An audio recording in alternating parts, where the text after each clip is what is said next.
pessoal, tudo bem? Hoje aqui no programa EngCast nós temos um empreendedor, um dentista e também um apoiador das causas sociais, né? Inclusive tem um personagem, o Caqui. Então vou apresentar a vocês o Dr. Ed. Seja bem-vindo, Dr. Ed. Muito prazer, obrigado.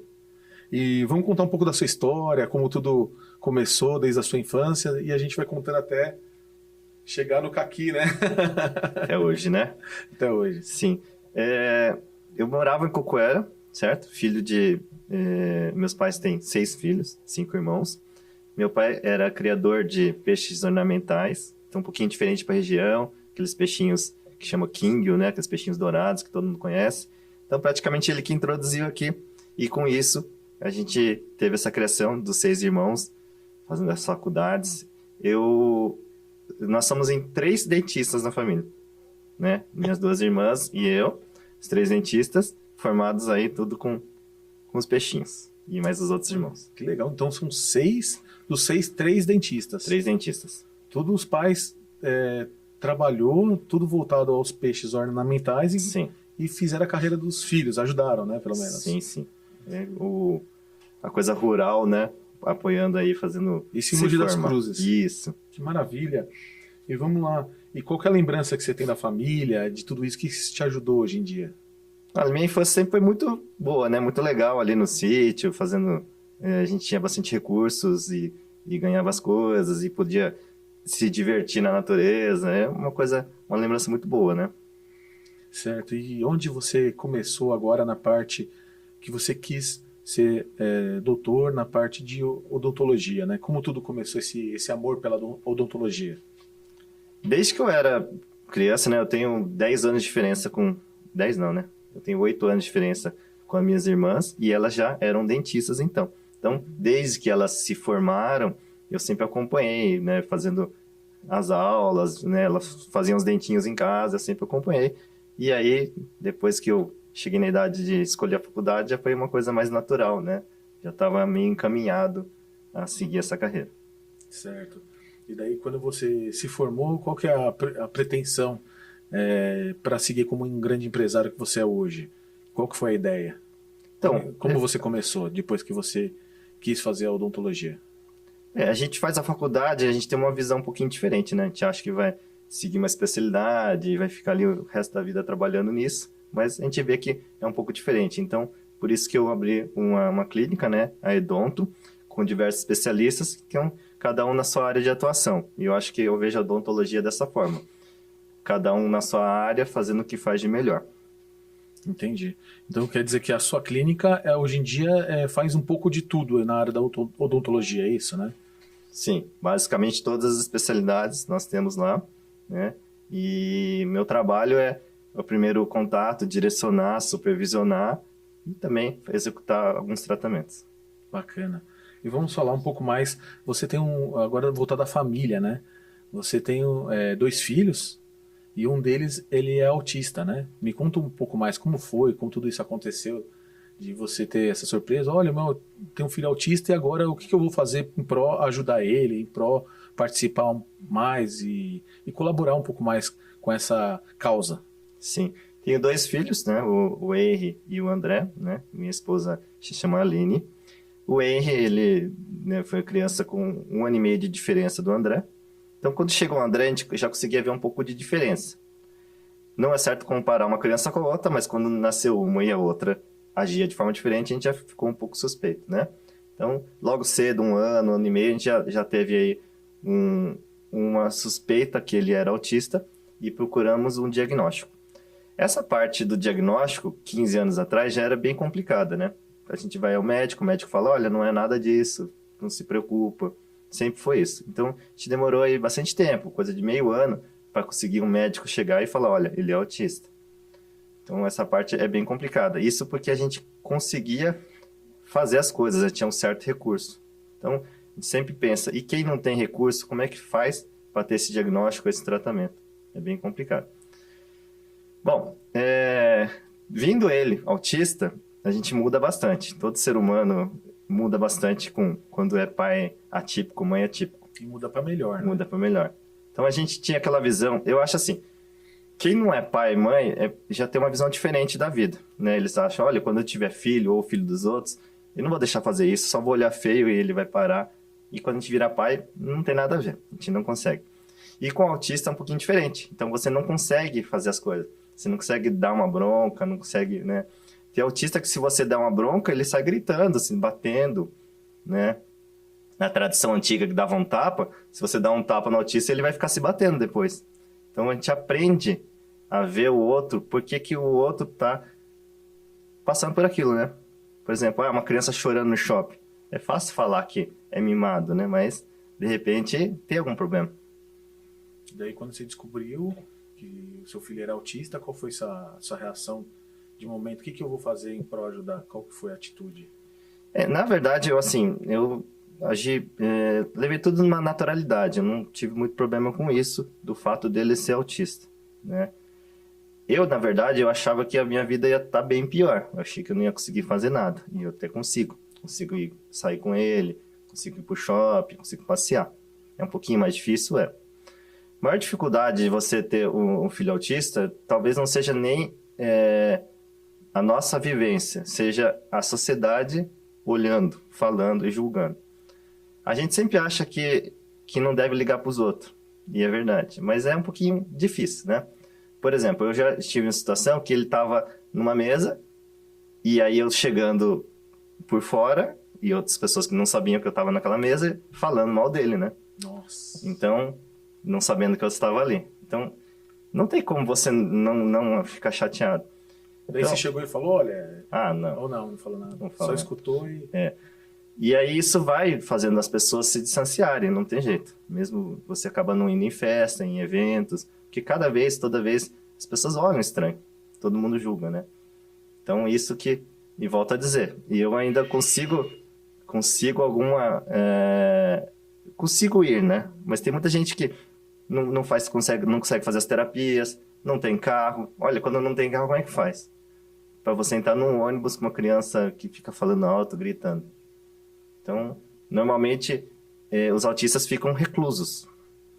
E hoje em dia se fala que tem muito autista e todo mundo é autista. Mas a grande verdade é que sempre teve autista. Mas ficava em casa escondido. Agora está aparecendo alguns, né, no público. Nós temos até aqui no estúdio WCast um programa de autista. Eu já vou dar uma boa noite pra você, Lucas. Boa noite, garotinho. Boa noite, Fred. Boa noite, Carlos. Eu trouxe essa lindíssima camisa do 15 de Piracicaba porque ele está na final da Copa Paulista. Boa, garotinho. Ao meu lado, né, também hoje aqui na bancada, Carlos Bacarati, que teve experiência fantástica ontem, hein, Carlos? Boa noite, garotinho. Boa noite, Fred. Boa noite, Lucas. Boa noite a todos. Sim, foi uma experiência pra lá de ilustre. Nós apoiamos a causa, isso é muito importante. Parabéns por você ser esse pai exemplar com um filho autista, né? Autista Pode, futebol clube. Então os autistas, como eles são muito inteligentes, eles falam sobre futebol melhor até do que nós. Então, assim, são pessoas espetaculares. É aquilo que você falou, tem que entender, né? Uhum. E compreender e ajudar, no caso, né? Sim.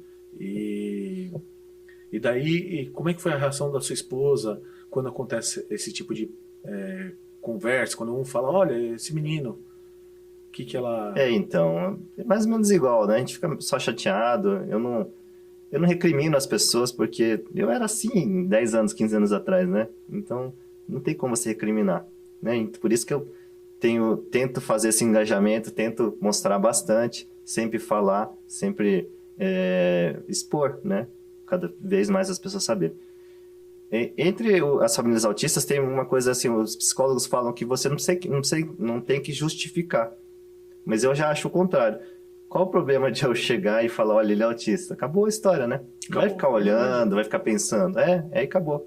Porque eu não tenho vergonha disso, né? Então por que eu não preciso justificar, né? Por exemplo, uma pessoa que é deficiente visual vai chegar a um lugar, qual o problema de falar, olha, eu sou deficiente visual? Por que você vai ter que ficar lá e os outros vão ter que descobrir para você, então para eu não precisar me justificar? Então eu justifico sim, não tem problema nenhum. Que é o que acontece hoje em dia nos carros, né? Eles colocam, por exemplo, habilitação recente, né? Então o pessoal já sabe que aquele carro pode dar um problema, a pessoa não saber dirigir direito Então a pessoa entende que tem que tomar um Isso. certo cuidado, né? Que não é normal se ela fizer um movimento brusco, porque ela está aprendendo agora a dirigir. Justamente. E justamente eu tenho um adesivo que eu fiz, né? Porque eu já participei de algumas campanhas. E você já deve ter visto adesivos escrito autista, né? Ah, pode acontecer tal coisa, pode ser alguma coisa. O que eu coloquei lá é... Porque geralmente a gente fala criança autista. Mas também tem adulto autista, Sim. tá? Mas uma coisa importante que tem que estar lá é... O que você imagina? Tá escrito autista, mas e aí? Mas é a mesma coisa que você falou. Pode ter um momento brusco? Pode ter algum problema? Pode. Porque às vezes, por exemplo, meu filho faz muito barulho. E ele fica mexendo nas coisas, derruba alguma coisa. E às vezes eu posso me distrair e jogar o carro um pouco pro lado, né? Pode acontecer isso. E tem autista que xinga, que faz gesto. Então imagina você tá dirigindo, seu filho tá no lado, autista, e faz um gesto, uma pessoa que tá a fim de brigar no lado. Nossa. Já dá uma Já briga. aconteceu isso? Até agora não, mas ele grava muito, ele fica muito com o celular. Então, por exemplo, tem uma blitz da polícia, meu filho fica lá gravando. Então, qualquer dia pode acontecer alguma coisa. Mas eu tenho um adesivo bem evidente também, né? Então, eu digo lá no adesivo que se eu fizer algum movimento brusco, pode ser isso. Se ele fizer algum gesto, pode ser isso. E se houver algum acidente, ele pode não responder direitinho a ajuda. Então, essas coisas que a gente tem que se explicar direitinho, né? Poxa, que legal. Isso é importante, né? Para quem tem um filho autista. Isso é um exemplo, né? Sim. E o que mais se faz fora isso que ajuda e auxilia seu filho? Eu tento divulgar bastante, porque tem alguns parâmetros que a sociedade acha que tem que falar e não tem que falar.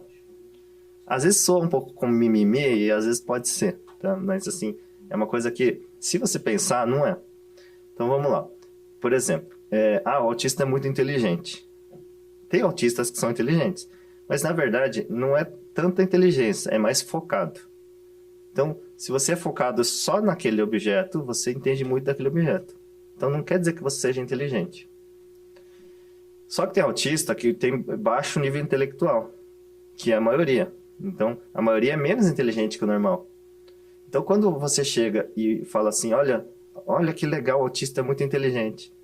Ok, se o filho dele for. Mas se o filho dele não for, a mãe pensa, poxa, meu filho já é ruim em tudo e ainda é um autista ruim, porque é um autista não inteligente. Isso que é um pouco complicado. Por isso que eu falei isso, às vezes só como mimimi, porque são coisas muito pontuais, né? Mas quando a gente escuta, a gente fica assim, nossa, não é legal. Então, tem vários aspectos que a gente tem que tomar cuidado e eu tento sempre divulgar. E vamos lá, né? O André tem hiperfoco em algum assunto, algum ponto que ele gosta? Ele gosta muito de música, então ele toca teclado, tocava antes só de ouvir, né? Ele escuta a música e saía tocando, sem fazer aula, mas agora ele faz aula. E ele gosta muito de datas. Então, se você falar, por exemplo, o dia que você nasceu, ele sabe que dia da semana foi. Exatamente.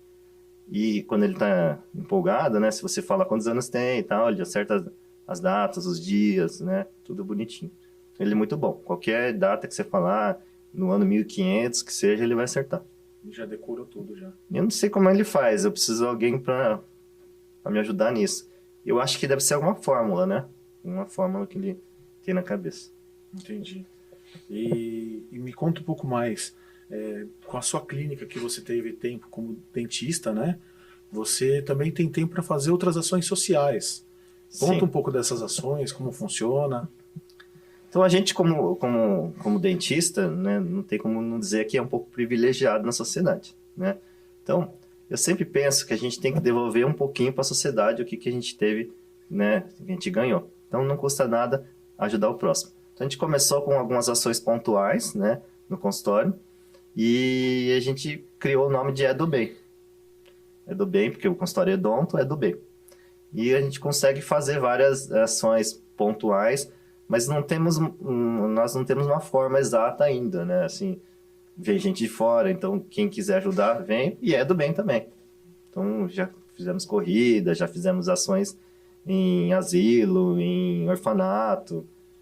E agora, no final do ano, a gente está... deixa eu falar da Tuca, né? Do Sim. Tuca. O Tuca é uma organização que cuida de crianças com câncer, certo? Então, ela faz o tratamento completo. Ele é em Itaquera, mas ele atua muito em Mogi. Se você pensar agora e recordar, você vai ver que tem uma van escrito Tuca. E muita gente vê essa van por aqui. Porque ele sai lá de Itaquera, volta aqui para Mogi, ou região, e busca as crianças daqui para o tratamento. Certo. Por que eles fazem isso? Porque o tratamento, em geral, custa mais ou menos 150 mil. Se a criança falta um dia, ela acaba perdendo o tratamento. Então, vale mais a pena para o Tuca vir pegar a criança e levar lá. Então, a gente está ajudando essa instituição que ela é muito boa.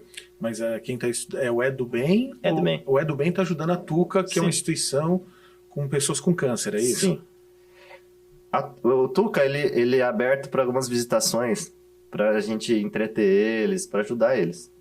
Né? Direto você pode ir fazer isso. E aí eles gostaram da gente e a gente vai participar do Natal deles, que é um Natal muito grande. Então quer dizer, agora no Natal o É do Bem vai ajudar a Tuca com crianças, pessoas com câncer, é isso? Isso. A E Tuca, como é que vocês ajudam? então, o Tuca, na verdade, ele é muito grande, vai muito dinheiro. Então, todas as ações dele são voltadas a arrecadar dinheiro. E o Natal é a única ação que não é para arrecadar dinheiro e é para as crianças. São 600 crianças mais ou menos, né? Vai ser num espaço aí para 2.000 pessoas. E a gente é pequeno, né? Só que a gente vai levar algumas coisas, né? Algumas coisas para a festa das crianças. E fora o É do Bem, qual outros projetos que você tem dessa parte social? O É do Bem engloba todas as coisas que eu faço na parte social, né? E me conta agora um pouco do Caqui. Como é que foi essa ideia? O Caqui, né? O Caqui é o seguinte, como eu sempre fui bem engajado nas mídias sociais, sempre faço bastante vídeo e gravo os lugares, às vezes eu vou num restaurante e gravo e posto, né? Ficava um pouquinho bagunçado minha mídia social, então eu resolvi separar. Fiz uma mídia social só para isso, e a gente pensou no nome, e aí eu coloquei o Caqui. Caqui, porque Mogi é a terra do Caqui, né? Então virou Bora Caqui e a gente criou esse personagem aqui, que eu divulgo coisas de Mogi, locais, eventos, ações sociais e tudo que é de interesse do mogiano. Entendi. E como é que funciona? O Caqui ele vai em alguns lugares, você coloca a inteligência artificial e ele vai falando, é isso? Sim, a gente coloca a voz, uma voz... o personagem Caqui, esse aqui, eu criei ele faz um mês mais ou menos. Ah, então é recente. Esse daqui E já tá com quantos seguidores? Tá com 33 mil, é isso? Isso, a página tem 33 mil, né? É o personagem que eu criei agora. Ah, tá. Olá, Caqui. Olha só que mandaram pra você. Uau, que sacola bonita! Tem até a minha foto! Isso aí, Caqui. Tem um presente aqui. Olhem que chique. Tem vários itens personalizados, todos com a sua foto. Doutor, ó que legal! Tem taça, porta-copo, abridor de garrafa e chaveiro! Já sempre gravei os lugares, aí só coloquei numa página e aí o pessoal gostou bastante. Daí ele vai indo nos locais e vai gravando. Tanto é que tem uma pessoa que trabalha com a gente que chamava Marquinho. Ele não tinha nem Instagram esses dias. Não tinha. A gente que fez o Instagram dele pra ele se associar às mídias sociais. De repente ele veio aqui e falou, pô, eu conheço esse Caqui. Ele é o que vai falando de Mogi, tô na rua, né? Eu achei até engraçado, porque até então eu não conhecia, mas o Caqui já é famoso. Uma das coisas que faz bastante sucesso é isso. Eu passo, por exemplo, nessa rua aqui e posto só assim. Falo assim, Mogiano Sabidão. Que rua é essa? O pessoal gosta, viu? Ah, é? Porque eles gostam de interagir, dizer coisas que eles sabem. Então, eu sempre ponho em algum lugar diferente e o pessoal acerta bastante. Pô, que bacana. Então, fora o autismo, fora as partes sociais que você faz, agora tem o Caqui. Como é que você consegue arranjar tempo para tudo isso, né? Explica pra gente, ter uma empresa, uma clínica odontológica muito famosa e fazer todas essas ações sociais e agora essa parte do Caqui também. Sim. Eu fui sempre uma pessoa que não consegue ficar parado, né? E aí o consultório, como tem diversas salas, diversos profissionais, as especialidades eles atendem. Então eu não faço todos os atendimentos. E nos meus atendimentos, eu costumo marcar um horário bem grande, né? Para você conseguir atender adequadamente, sem pressa, com calma. E costuma sobrar um tempo. E nesse tempo a gente consegue fazer algumas postagens, trabalhar os vídeos. E fora que, né? Durmo tarde, né? Acordo cedo, a gente consegue fazer. Então, doutor Ed, me conta um pouco mais sobre sua clínica, como funciona, as especialidades, o que vocês trabalham. Perfeito. Minha clínica, ela funciona com especialistas. cada área tem uma especialização, certo?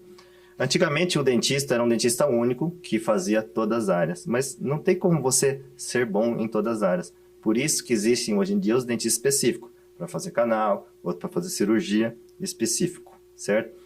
Muitas pessoas lembram de como era antigamente e falam assim, olha, mas não dá para fazer tudo com a mesma pessoa porque eu tenho mais confiança em você.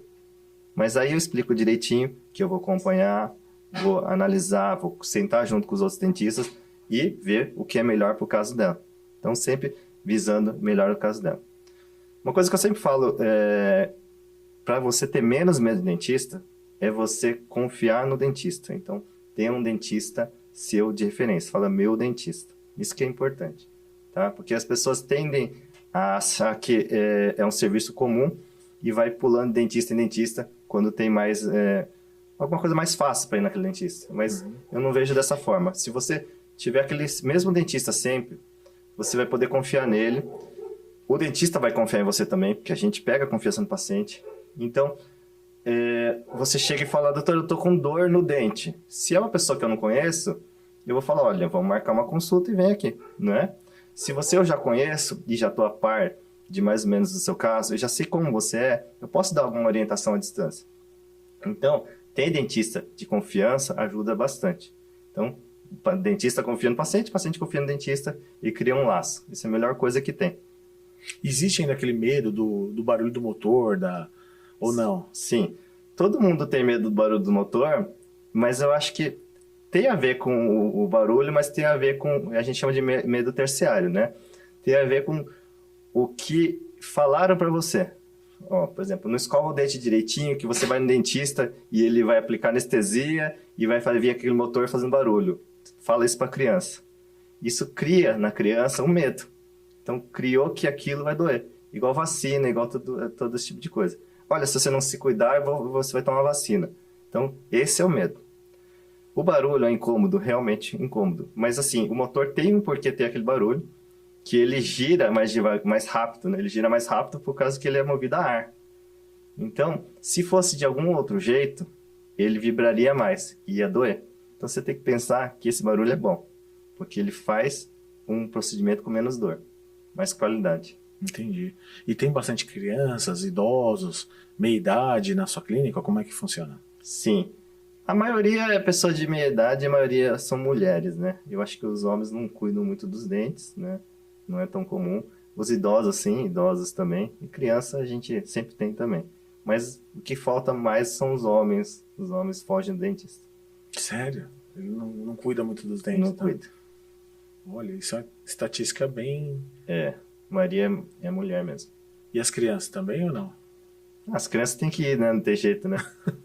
Ficou muito doce, né? Os pais mandam. Não, então, hoje em dia, as crianças não têm muito problema de cárie. Não tem, de verdade. Então, se você pegar, você vai ver que no futuro talvez não tenha mais cárie, né?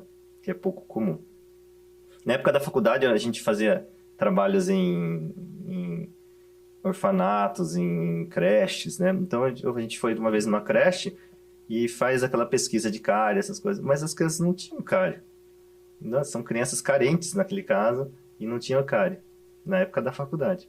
Então, hoje em dia, é muito comum as pessoas não ter cárie alguma. Entendi.